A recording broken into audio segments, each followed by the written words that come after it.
મહીસાગર જિલ્લાના લુણાવાડા ખાતે ગુજરાત રાજ્યના મુખ્યમંત્રી આનંદીબેન પટેલના અધ્યક્ષસ્થાને કૃષિ મેળો યોજાયો હતો। મહીસાગર જિલ્લાના લુણાવાડા ખાતે ગુજરાત રાજ્યના મુખ્યમંત્રી આનંદીબેન પટેલના અધ્યક્ષસ્થાને કૃષિ મેળો યોજાયો હતો।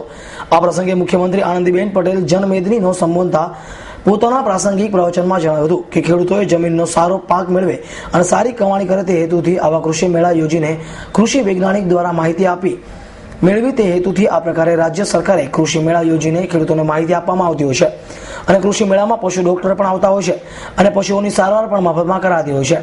વધુમાં પશુ વિષયક વાત કરી હતી। આ પ્રસંગે ભાજપના ધારાસભ્યો કાર્યકરો મોટી સંખ્યામાં ઉપસ્થિત રહ્યા હતા અને એટલે રાજ્ય સરકાર આવા ઘણા બધા સ્થાનો ઉપર આવા પશુ મેળાઓનું આયોજન કરે છે, જેમાં આવા માંદગીવાળા પશુઓને લાવીને એના ઓપરેશનો કરી અને એમને જીવતદાન આપે છે।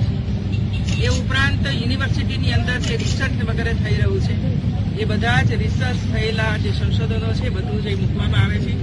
નવા સીડ વગેરે મૂકવામાં આવે છે, જેથી કરીને ખેડૂતો પણ એ જોઈ શકે અને એમને લેવું હોય તો એ ખરીદી કરવામાં આવ્યું છે। પહેલી વાર આપણે આ પ્રદર્શન વગેરે કર્યું છે, જેથી નવા સાધનો એ ખેડૂતો જુએ અને એમને એમ લાગે કે મારે આ ખેતરમાં જોઈએ તો એ અહીંથી પણ ખરીદી શકે છે અને જે ખરીદે છે એને પણ સબસિડીને વગેરે આપવામાં આવે છે।